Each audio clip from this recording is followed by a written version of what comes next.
here to support the message of tolerance and equality and against extremism and fundamentalism.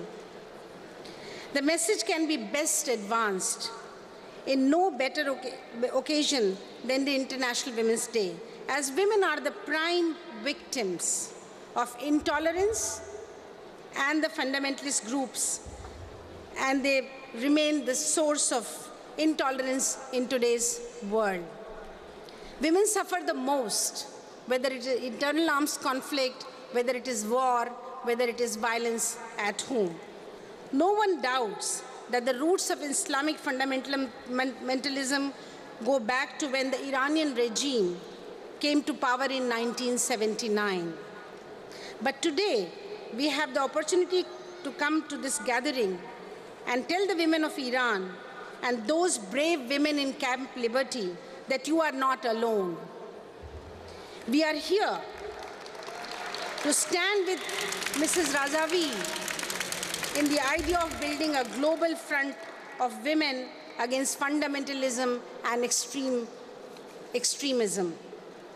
You may have heard that the Iranian regime is worried that their corrupt record of discrimination against women will be exposed at upcoming UN conferences.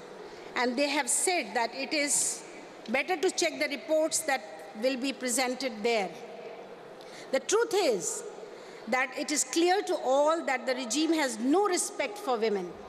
We have heard stories after stories of acid attacks, killings, persecuting women for no reason.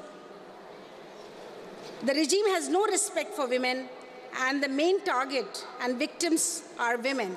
But tonight, we are here to send the strong message that Iran will be freed in the hands of these very courageous women under the leadership of Mrs. Rajavi. It is an honor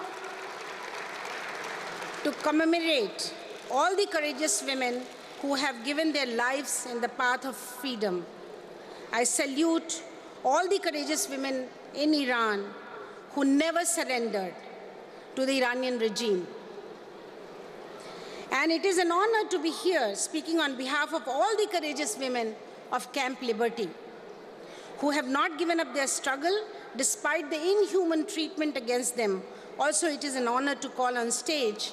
Now, I want to introduce the two courageous women who are here. I think they were already told to you. Onikol Bobonazorova.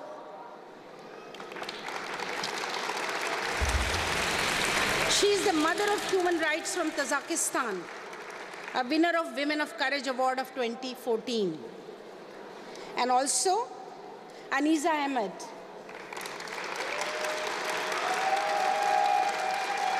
Woman of Courage, winner of 2012, former Equality Minister of Maldives. Thank you very much.